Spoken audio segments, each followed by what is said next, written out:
There's a question that arrives not in the chaos of a busy day, but in the deliberate quiet of a late night. You may be sitting alone in your apartment in Portland, or maybe driving through the hushed streets of a small Midwestern town. You're finally still. The external demands have paused, but in that silence, you don't find peace. You find tension. You remember the moment you first realized that the very thing people praised you for, that quickness of mind, that ability to connect disparate ideas, was also the thing that has quietly separated you from the room you're standing in. It wasn't a sudden break, but a subtle, almost invisible widening of a gap.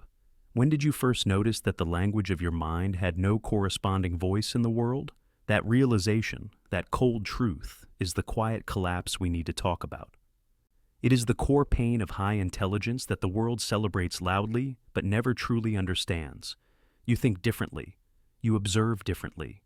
You understand things faster than your emotional self can safely process them. And for a long time, this felt like a gift, a superior lens, a sharpened sense that allowed you to see patterns, motives, and contradictions, often before anyone else even noticed they existed. But then, the world begins to feel strangely out of phase. The sharper your mind becomes, the lonelier life starts to feel. This isn't just social isolation. It's a form of cognitive isolation. The profound internal experience of living from the inside out, watching the world move at a rhythm that doesn't match your inner one. It's the silent awareness that your brain is always 2 steps ahead, imagining possibilities, predicting outcomes, questioning the essential meanings that most people never pause long enough to consider. You don't want the distance. You want the simple ease of connecting with the moment. Yet, your mind feels compelled to stand just outside the door of the conversation, listening, analyzing, observing, but never fully stepping inside. If you're the one who has always been called bright, insightful, or mature for your age, you understand the quiet cost attached to this. Society praises the outcomes of high intelligence, the ideas, the clarity, the creativity, but it fundamentally misunderstands the inner experience of it. That experience is the burden of thinking too much, not because you choose to, but because your mind simply does not know how to stop. It operates like an open net, instinctively collecting every small detail, every subtle shift in tone, every hidden implication. The world enters you at full volume, and before you know it, you are processing things most people walk right past. You notice the hesitation before a word is spoken. You sense discomfort, even when someone is smiling. You pick up patterns in behavior without conscious effort. And sometimes, in a quiet moment, you wish desperately that you didn't. Because once you see something, you can't unsee it. Once you understand the mechanism, the illusion of innocence can never be truly retrieved. Intelligence doesn't just sharpen your mind, it sharpens your entire awareness, even in moments where softness would have been easier. This overwhelming clarity is the root of the emotional problem. It complicates everything. It's the silent frustration when you explain something too quickly, and people look at you as if you're speaking a complex foreign language. It's the strange mix of deep empathy, because you see their internal world so clearly, and the inability to express your own feelings with the same ease. You begin to shrink parts of yourself just to blend in, to maintain the slow pace of the social world. It's not about dimming your intelligence. It's about having to constantly translate your thoughts, a skill you never asked to master. And that need for constant translation is deeply exhausting. The deeper problem here is not intellectual, but existential. You are not struggling with understanding, you are struggling with belonging. You struggle with the pressure of always having to be the capable one, the problem solver, the rock. And you struggle with the simple fear that if you show confusion or uncertainty, you will disappoint the enormous expectations others have quietly built around your capacity. The silent truth remains. Intelligence does not make life easier. It only makes life clearer. And clarity is often the thing that hurts the most. When you see the world with too much clarity, its contradictions, its flaws, its inconsistencies, it becomes harder to live on the surface. You are always sinking deeper, thinking deeper, feeling deeper. You become the person people come to for advice, but rarely the person people truly understand.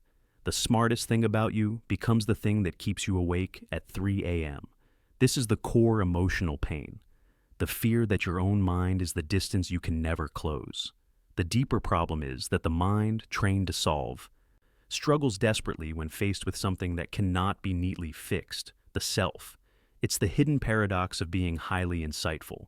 You know why you feel something, the logical progression of circumstances, the perfectly reasoned chain of cause and effect, long before you know how to cope with it. You can explain your sadness with precise clinical language, but you cannot simply soften it. You can describe your loneliness, its psychological roots, and its cultural context before you can figure out how to soothe it. And so, you begin to live inside a mind that perceives and analyzes everything clearly, yet processes it all alone. This is where the cinematic truth of high intelligence resides.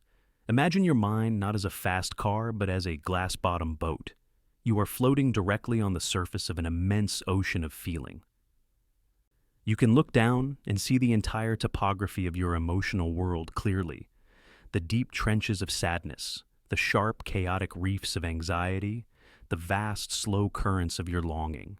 You understand the structure of the water, its depth, its composition. But you are still in the boat. You are separated from the water by a transparent pane of glass, the barrier of your own intellect. You understand the mechanics of the ocean perfectly, but you can never step into the water and simply exist within it. This process is called intellectualization, and it's a brilliant, tragic survival strategy. When your feelings, your trauma, your confusion, your uncertainty feel too chaotic or too overwhelming to contain, your mind steps in and converts them into language and logic. It takes the raw, dangerous energy of a feeling and turns it into a safe, sterile model that you can examine and control. You rationalize the things that scare you. You analyze the things that hurt you. You intellectualize the very feelings that would have been simpler and perhaps healthier to simply feel and release. It's not because you lack emotion. It's because you feel too much. Your sensitivity is so profound. Your mind builds this barrier to protect you from the sheer volume of feeling. The cost is immense. While the model is safe, it is dead. The feelings, once sterilized by analysis, lose their vitality. This separation creates a specific hollow form of pain. You know you are sad, but you can't fully feel the sadness. You know you should be happy, but the joy registers only as a logical conclusion, not a visceral experience. This is the anhedonia of the analyst, the inability to enjoy presence because you are too busy checking the data. This constant high-level processing of your inner world is not just emotionally taxing, it is physically draining. It leads to a profound, quiet exhaustion that goes beyond simple burnout. You are exhausted because your internal editor never sleeps. It proofreads every thought, every emotion, every moment of peace, until peace itself is proofread out of existence. This continuous engagement, this hyper-vigilance of the intellect, is what we must look at next. Because the mechanism behind the glass-bottom boat is not a philosophical choice, it is a neurological state of permanent high alert. This sustained effort of analysis is not simply a habit. It is a physiological state, a specific pattern of neural activity that leaves you utterly depleted but unable to rest. Your mind is brilliant at filtering information, but for the highly perceptive person, that filter is often set to an unnecessarily high sensitivity. The part of your brain responsible for this is the reticular activating system, RAS. The RAS is a network of neurons running through the brainstem. Its primary job is to act as a gatekeeper for your consciousness, determining which stimuli, sensory input, emotional cues, subtle shifts in the environment are important enough to pay attention to, and which can be safely ignored. It is the core of your alertness. In the typical brain, the RAS learns to downregulate and tune out the consistent background noise, the hum of the refrigerator, the distant traffic, the slightly strained smile of a casual acquaintance. But in the highly perceptive mind, the RAS remains stubbornly hyperactivated. It is always scanning, always cataloging, always flagging information for immediate conscious processing. This means you are constantly taking the world in at full volume. Every small inconsistency, every hidden subtext, every potential risk is collected instinctively, like a net catching every single leaf in the river. This isn't voluntary overthinking. This is a neurological obligation. The consequence is that your brain is rarely, if ever, able to switch into the default mode network, DMN. the state of restful, introspective consciousness associated with mind wandering, memory consolidation, and deep relaxation. The DMN is where the mind goes to simply be when it is not doing. It is the place of quiet, restorative rest. But because your analytic mind is a relentless problem solver, it views rest as a problem, a state of unstructured emptiness that must be filled with analysis. The high sensitivity of the RAS prevents the activation of the DMN, locking you in a continuous state of cognitive fatigue. This is why you feel a profound exhaustion that sleep often can't touch. Your sympathetic nervous system, fight or flight, is gently but perpetually engaged. You're not running from a predator, but you're constantly running through scenarios, possibilities, and explanations. The emotional and psychological cost of this state is that the brain, exhausted and unable to properly rest, begins to implement a subtle shutdown. To conserve energy, it suppresses the most energy-intensive processing, which is often the direct, raw experience of emotion and spontaneous joy. This is the mechanical explanation for the glass-bottom boat. The intellect remains sharp and operational, analyzing the world, while the capacity for visceral, energy-consuming feeling and pure presence becomes subtly tamped down.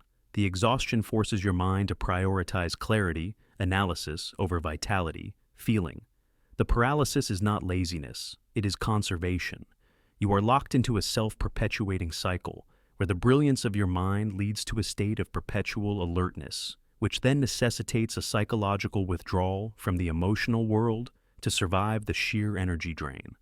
The logical and neurological exhaustion we just described, the RAS hyperactivation leading to DMN suppression, creates the perfect environment for a specific, silent psychological wound, the collapse of identity. If your mind is always analyzing and solving, your identity naturally becomes tethered to your competence. Throughout your life, you were rewarded not just for knowing the answer, but for being the person who produced the answer. Teachers praised you, friends relied on you, family expected it. Over time, that pattern becomes deeply internalized. You start believing that your worth is tied solely to your answers, not your questions, to your strength, not your uncertainty, to your clarity, not your confusion. The tragic twist here is that when you eventually face moments every single human being has, where you simply don't know what to do, your mind doesn't respond with compassion. It turns inward with a fierce, critical logic. You think, I should be able to figure this out. The self-criticism is not an emotional lapse, it is a failure of competence. The problem isn't that you've made a mistake, the problem is that you, the analyst, the capable one, have encountered an unsolvable equation. The pain becomes amplified because the issue you're facing often isn't intellectual at all, it's emotional. The solution isn't found in logic, but in allowing yourself the profound vulnerability of being supported. Highly intelligent people often struggle the most when life requires them to be emotional instead of analytical, when clarity must come not from thought, but from connection, when the answer is not an insight, but a soft touch. Because you've built an identity around always being capable, you deny yourself the fundamental human softness of being supported. You avoid asking for help because the very act of needing support feels like an admission of a system failure. It whispers, the machine is broken. This is the psychological reality of the internal critic, a shadow of the analytical mind that judges your own emotional experience more harshly than anyone else ever would. The critic demands precision in your feeling, just as it demands precision in your logic. It refuses to accept the inherent messiness of the human heart. The most important truth you can learn is this: intelligence does not replace humanity.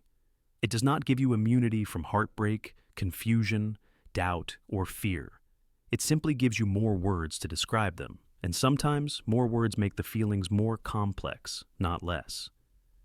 This brings us to the hollow space left when competence is your only compass, the quiet despair that arises when the solutions stop working. We must look at what happens in that void. This relentless self-criticism and the fear of showing weakness eventually lead us to the specific cold territory of anhedonia. Not the dramatic clinical kind, but a quiet, insidious form that touches the highly analytic mind. The Anhedonia of Presence. The core problem, as we've established, is that your value has been tied to your answers and your competence. When you enter a state of repose, when there is no problem to be solved, no pattern to be recognized, no future to be predicted, your mind, accustomed to functioning as a high-powered machine, suddenly finds itself without purpose. And in that silence, in that void of non-activity, the mind does not find contentment, it finds emptiness. The feeling of joy, of simple contentment, or spontaneous excitement is inherently unstructured. It operates on raw, unanalyzed input. Joy is an experience you must surrender to. It cannot be logically derived or controlled. But because you have spent a lifetime converting chaotic feelings into predictable models, the glass-bottom boat, your brain struggles profoundly to process anything that defies analysis. Therefore, simple joy registers only as a logical conclusion. This is a nice moment, I should feel happy, rather than a visceral truth. This is the anhedonia of presence, the loss of the ability to feel the vitality of the present moment, because your entire system is wired to analyze the potential risks and mechanisms of it. You become like a brilliant proofreader for your own life. You are so busy checking every sentence, every comma, every hidden flaw in the text, that you forget the text is meant to be read, to be lived, to be felt. Your internal editor refuses to sleep, constantly looking for the hidden cost, the eventual contradiction, the logical endpoint of the happiness you are experiencing. The most profound realization here is that the feeling of emptiness, of being hollow beneath high-functioning competence, is not a sign that you are broken. It is a sign that your survival strategy has become too effective. Your intellectualization was so successful at keeping out the pain, the chaos, that it inadvertently kept out the pleasure, the spontaneity as well. This is the psychological paradox. The smarter you are, the harder it can be to simply be. You have defined yourself by the things you do and the things you know, leaving you profoundly disconnected from the person you are when you are simply resting. This constant internal search for meaning, this struggle to be doing something, is not just exhausting, it is the fundamental barrier to finding peace. And this need to always be ahead spills directly into how you approach the future, often leading to a profound, quiet stall. The exhaustion of the analytical mind and the resulting anhedonia of presence leads directly to another layer of paralysis, the paralysis of possibility. Your highly analytical mind is not merely fast, it is exceptional at forecasting and simulation. You don't just see the immediate next step, you see the entire branching tree of potential futures. Every path has 10 more branches from it. Every decision opens a dozen new questions. Every new idea leads to deeper, unexpected layers of complexity. This intellectual capacity, the ability to see possibility everywhere, is what makes your mind extraordinary, but it simultaneously becomes a profound, quiet source of overwhelm. Most people, when facing a decision, see a simple binary, path A or path B. The intelligent mind sees path A leading to A1, A2, and A3, while path B introduces unknown variables, X, Y, and Z. You feel not the pressure of choosing wrong, but the paralyzing pressure of choosing at all. The present suddenly feels too narrow, too insufficient, to contain all the potential futures you have flawlessly simulated. This is the cognitive mechanism behind the common experience of high achievers stalling out in their 20s or 30s. They don't struggle with direction because they are lost. They struggle because they understand too well. They see the cost of every choice. They feel the weight of every possibility. And the result is a kind of high-functioning inertia. You end up standing still simply because your mind is overcrowded with options. You struggle to commit because commitment inherently means pruning the simulation tree, giving up those other clear possibilities. This paralysis is compounded by the burden of being understood. The original script correctly identifies the ache for someone who doesn't require you to simplify yourself, a home for your mind. But MindRabbit suggests this longing is complicated by the paralysis itself. You desire connection, but the moment a deep connection becomes possible, the analytical mind steps in. What is the long-term emotional risk of this vulnerability? How will this relationship affect all the other 10 possible life paths I have mapped out? Is this person truly capable of navigating the chaos I carry, or will they eventually break under the pressure of my clarity? The intellect, fearing the unpredictable chaos of genuine emotional intimacy, subtly sabotages the opportunity. You analyze the relationship instead of trusting it. The paralysis of possibility applies not just to careers and geography, but to the very core of human connection. The mind creates the distance it fears simply because that distance is predictable and therefore safe. The path forward, then, is not to think less, but to relearn how to surrender the need for perfect certainty, a concept that is inherently antithetical to the high-functioning intellect. The challenge is how to move when your intelligence has locked you into a state of paralysis, where every choice is perfectly analyzed for its costs, and every moment of peace is sabotaged by the proofreader. The goal is not to eliminate your analytical mind. That would be impossible. The goal is to reintegrate the analytical mind with the emotional self, allowing for a ceasefire of competence. MindRabbit does not offer traditional self-help instructions. We offer gentle guidance, a reorientation of perspective. The greatest source of your exhaustion is not the world, but the internal obligation to always be ahead of the curve, to always know what happens next. The deepest need, therefore, is the permission to be human in the places where your intelligence has made you feel responsible. 1. Reclaiming the void, letting go of the logic trap. The moment of peace, the DMN state, feels empty because your mind, accustomed to problem solving, interprets absence of input as an absence of value. The first step is allowing yourself to simply rest in the non-analysis. When the internal editor activates, when you replay a conversation or obsessively check a future possibility, the guidance is not to fight it with a motivational phrase, but to recognize the mechanism at work. Say to yourself, quietly, "This is my RAS being overactivated. I do not have to solve this right now." You are allowed to let go of the belief that you must always be the one who figures things out.